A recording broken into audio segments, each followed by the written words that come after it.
So happy to speak to our next guest. It's been a while. She used to be a frequent contributor to the Big Five, but hasn't done that in a while. We're going to try and find out why on that front, too. We're going to be joined by Lea Streliski. Now, in a recent opinion column that she wrote in Le Devoir, she sharply criticized the Parti Québécois. And she accused the party of reducing its internal referendum discussions to an oversimplified for or against Arabs stance. Now, PQMNA Alex Boissonnault, responding via X, Twitter, took offense to the column. Boissonnault defended the PQ's internal referendum. The PQ, by the way, has been internally polling, asking its members on the subject of public prayer and that kind of thing. And Boissonnault says that that debate that's happening internally is rooted in legitimate public discourse rather than polarization. Lea Streliski's on the line. Lea, welcome back to this program. Hey, Elias. Now, for the record here, the reason you stopped coming on the Big Five is you went on to bigger and better things. You got another gig in the mornings on radio and you can't do our show. That's right? Yeah, but that was a while ago. But Okay. I don't have that gig anymore. So if you guys want to have me back, here I am asking for a job on air. Oh, son of a gun. Can I tell you something, Lea? We had Yeah. people, when you would come on, I would get text messages from listeners saying, Elias, boy, I really like that Lea Streliski. She should be on more often. Okay, this is great. I love it. I love it. So, Lea, you'll come back on. You'll come back on real soon at 9:05. I'll be on. I love talking to my Anglo friends. So listen, you've been in the news of late, obviously for your column and the backlash to it. So let's get to that. And I want to ask you, maybe you can make your case to our listeners. What did you write in Le Devoir that you feel has been so contentious? Frankly, I don't know. I was hearing you say that I'm in a battle. I don't feel like I'm in a battle. I feel like my job as a comedian and a columnist is to just express my views as closely to my heart as I see them. That's my job. And I have words to express things that sometimes people don't have the tribune or the words to express. And my job is to do that. And I frankly spoke from my heart, observing what's going on in politics lately in Quebec.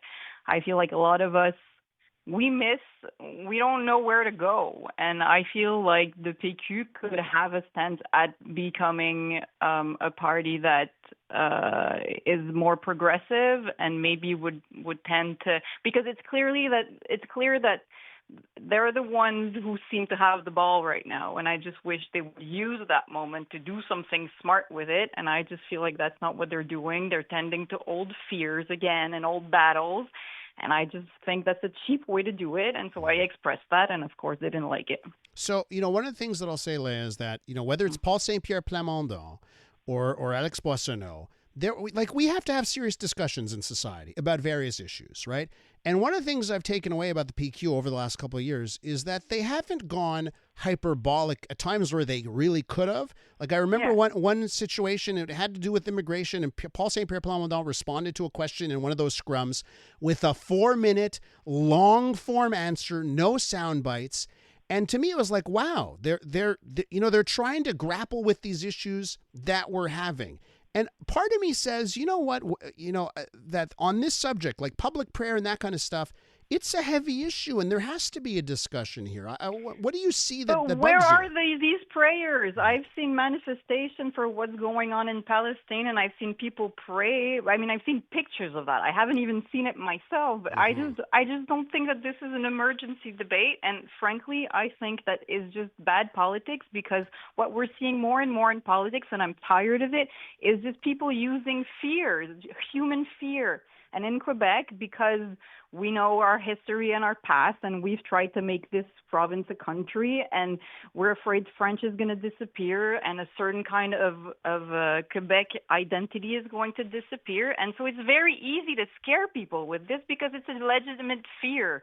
But I think that it's extremely cheap to use those fears instead of trying to find what the real problems in our society, well, not just real problems, just like what humans have that would be more inspiring. Just like we're all capable of doing things that are better than hating each other and just feeding on fears. And it's just, that's what I'm looking for. My column was about who is going to inspire us next to do something better than clearly what's going on.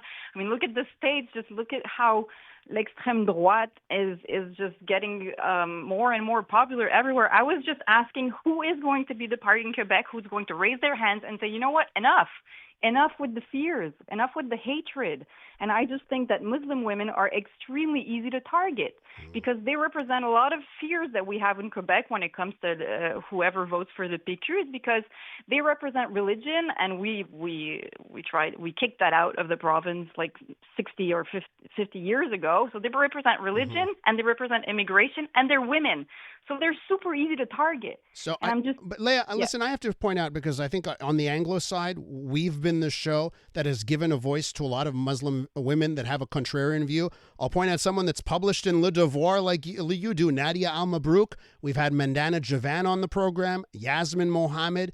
These are all people that, are either now just culturally Muslim, maybe they don't follow the religion, but they have the same concerns that the PQ has, right? But so it's not like a broad brush. Every single Muslim woman feels the exact same way.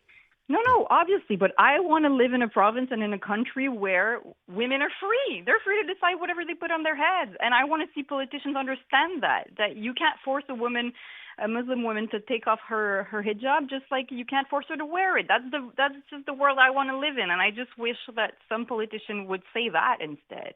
And not only that, is that clearly we have bigger problems than that right now. I mean, I've never seen a public prayer in my life, and I was born in Montreal. I mean, I'm not saying that this problem doesn't exist somewhere else, but seriously, like, it's 50 degrees in the summer. Can we please talk about that maybe? I mean, we spent the entire summer with smog in our city. It was awful. I mean, why is no one talking about that? And not only that, is that I'm just looking for the next politician who's going to inspire us just to do better. That's all. I just feel like, and I hated the answer that was about offered. my column, because I was like, man, I asked you guys to say how are you going to inspire the next generation to do something good with our province? And you said I was woke. That was your answer. I'm like, all right, never mind. Well, listen, I'll give you this. Like, I grapple with how legislating on this issue can solve the problem. I don't think on this one, public prayer, that legislation can do anything about it. So I have some of those concerns. Now, Lea, before I let you go, I have to ask you about this. Because in your column as well, this is the thing that I really took focus on, was the fact that you mentioned in your column that if there was a referendum, you would have voted yes. And I'm like, wait a minute.